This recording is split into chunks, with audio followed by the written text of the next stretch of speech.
नमस्कार दोस्तों, आप सभी का स्वागत है हमारे इस YouTube चैनल सनातन लोक पर। आज के इस वीडियो में हम फिर लेकर आए हैं एक और अति प्राचीन एवं चमत्कारी मंदिर की स्थापना की पौराणिक कथा और उस मंदिर से जुड़ी कुछ रोचक जानकारियां। आज हम बात करेंगे राजस्थान राज्य के माउंट आबू में स्थित अचलेश्वर महादेव मंदिर के बारे में। उससे पहले आप सभी से अनुरोध है, जल्दी से इस चैनल को सब्सक्राइब कर लें और चैनल पर विजिट करके एक बार हमारे सभी वीडियोज जरूर देखें।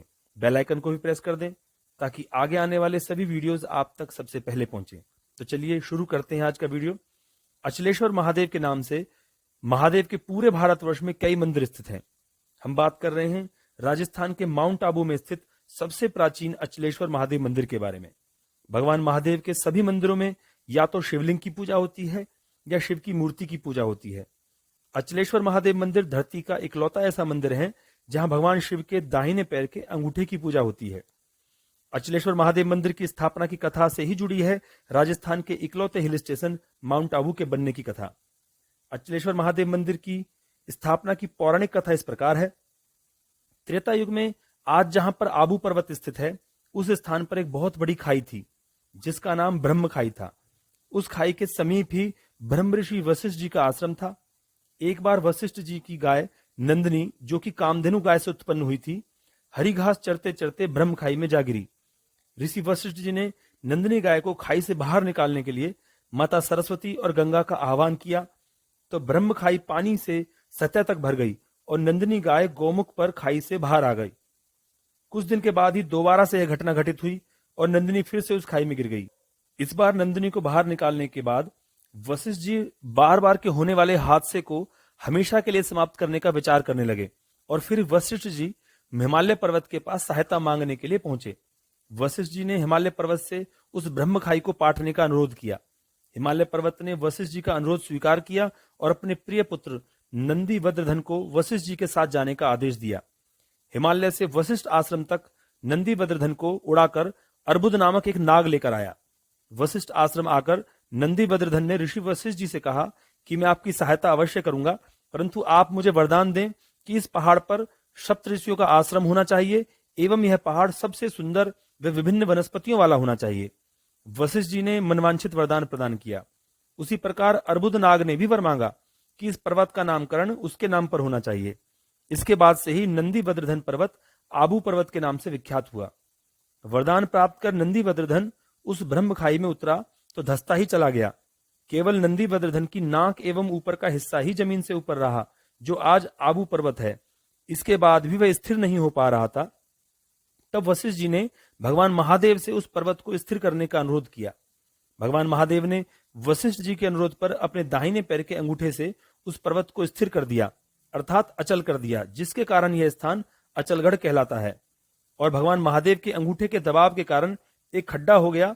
उसी स्थान को अचलेश्वर महादेव के अंगूठे के रूप में पूजा जाता है और इस मंदिर को अचलेश्वर महादेव मंदिर के नाम से जाना जाता है। दोस्तों, यह थी अचलेश्वर महादेव मंदिर की स्थापना की पौराणिक कथा। अब हम आपको इस मंदिर से जुड़े कुछ रोचक एवं रहस्यमय तथ्यों के विषय में बताते हैं।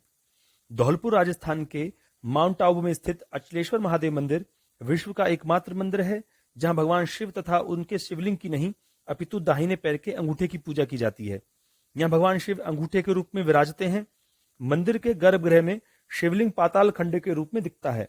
वहीं इसके ऊपर एक तरफ पैर के अंगूठे का निशान उभरा हुआ है, जिन्हें स्वयंभू शिवलिंग के रूप में पूजा जाता है। मान्यता है कि इसी अंगूठे ने पूरे माउंट आबू पर्वत को थाम रखा है। मंदिर में अंगूठे के नीचे बने प्राकृतिक पाताल खड्डे में कितना भी जल डाला जाए तो भी यह खड्डा नहीं भरता। इसमें चढ़ाया जाने वाला जल कहां जाता है, यह आज भी एक रहस्य है। बताया जाता है कि ऐतिहासिक स्थल अचलगढ़ में सन 813 में अचलेश्वर महादेव मंदिर का निर्माण हुआ। अचलेश्वर महादेव मंदिर अचलगढ़ की पहाड़ियों पर माउंट आबू से 11 किलोमीटर दूर अचलगढ़ के किले के पास स्थित है। इस किले का निर्माण परमार राजवंश द्वारा करवाया गया था। इसके बाद सन 1452 में मेवाड़ के महाराणा कुंभा ने किले और मंदिर का पुनर्निर्माण कराया और किले का नाम अचलगढ़ किला रखा। महाराणा कुंभा ने अपने जीवन काल में अनेकों किलों का निर्माण करवाया था, जिसमें से 32 किले राजस्थान में ही हैं और उनमें भी प्रमुख है कुंभलगढ़ का किला, जिसकी दीवार को चीन की दीवार के बाद दुनिया की दूसरी सबसे लंबी दीवार होने का गौरव प्राप्त है। जब राणा कुंभा ने अचलेश्वर महादेव मंदिर के इस पाताल खड्डे के विषय में सुना तो उनको लगा कि यह लोगों का एक अंधविश्वास है। तब राणा कुंभा ने मंदिर के समीप ही एक बावड़ी खुदवाई और 6 महीनों तक लगातार इस पाताल खड्डे में पानी डलवाया, पर खड्डा भरना तो दूर, पानी का लेवल भी नहीं बढ़ा। तब महाराणा कुंभा ने भगवान महादेव से क्षमा मांगकर मंदिर में 2 स्फटिक की मूर्तियां और एक त्रिशूल चढ़ाया। माता चामुंडा और काल भैरव की इन मूर्तियों की विशेष बात यह है कि जब दीपक इन मूर्तियों के आगे जलाया जाता है तो ये मूर्तियां काली दिखाई देती हैं, और दीपक जब इन मूर्तियों के पीछे जलाया जाता है तो ये मूर्तियां गोल्डन कलर की दिखाई देती हैं। मान्यता है कि त्रिशूल पर कपड़ा बांधकर 4 परिक्रमा करने से सभी मनोकामनाएं पूरी होती हैं। माउंट आबू को अर्धकाशी के नाम से भी जाना जाता है, क्योंकि यहां पर भगवान शिव के करीब 108 प्राचीन मंदिर स्थित हैं। स्कंद पुराण में वाराणसी को शिव की नगरी तो माउंट आबू को भगवान शंकर की उपनगरी बताया गया है। इस मंदिर में प्रवेश करते ही पंचधातु की बनी नंदी की एक विशाल प्रतिमा है, जिसका वजन 4320 किलोग्राम है। सोना, चांदी, पीतल, तांबा और कांसे से बनी नंदी में 950 किलोग्राम सोना है। इस तरह के केवल 2 ही नंदी हैं, एक नेपाल के पशुपतिनाथ मंदिर में, दूसरे अचलेश्वर महादेव मंदिर में। 11वीं शताब्दी में महमूद गजनवी ने गुजरात का युद्ध जीता और सोमनाथ मंदिर को और पाटन के शिव मंदिर को लूटा। लेकिन जब उसने इस मंदिर की तरफ ध्यान दिया तो इस मंदिर को भी लूटने आया और नंदी की मूर्ति देखकर सोचा कि इसके अंदर हीरे जवाहरात होंगे और नंदी की इस मूर्ति को तोड़ने का आदेश दिया।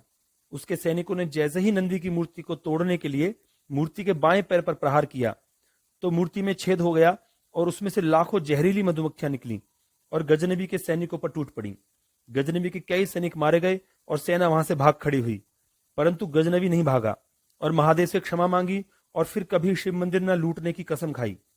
इसके अलावा मंदिर परिसर के चौक में एक बहुत प्राचीन चंपा का पेड़ भी है। मंदिर की बाईं तरफ 2 कलात्मक खंभों का धर्मकांटा बना हुआ है, जिसकी शिल्प कला अद्भुत है। कहते हैं कि इस क्षेत्र के शासक राज सिंहासन पर बैठने के समय अचलेश्वर महादेव से आशीर्वाद प्राप्त कर धर्मकांटे के नीचे प्रजा के साथ न्याय की शपथ लेते थे। मंदिर परिसर में द्वारकाधीश मंदिर भी बना हुआ है। गर्भगृह के बाहर मत्स्य, कच्छप, वाराह, नरसिंह, वामन, परशुराम, राम, कृष्ण, बुद्ध व कल्कि अवतारों की भव्य मूर्तियां स्थापित हैं। माउंट स्थित गौमुख, जहां गुरु वशिष्ठ का आश्रम आज भी है, यहां पर राजा दशरथ के 4 पुत्रों राम, लक्ष्मण, भरत व शत्रुघ्न को शिक्षा दी गई थी। माउंट आबू में आज भी गुरुकुल है। आज पूरे भारत में यह गुरुकुल 4थे नंबर पर आता है। दोस्तों, आज की वीडियो में बस इतना ही। आशा करते हैं अचलेश्वर महादेव मंदिर से जुड़ी सभी जानकारियां आपको पसंद आई होंगी। वीडियो को लाइक कर दें और ज्यादा से ज्यादा शेयर भी कर दें। हम फिर मिलेंगे एक और प्राचीन एवं चमत्कारी मंदिर की स्थापना की कथा के साथ। धन्यवाद दोस्तों।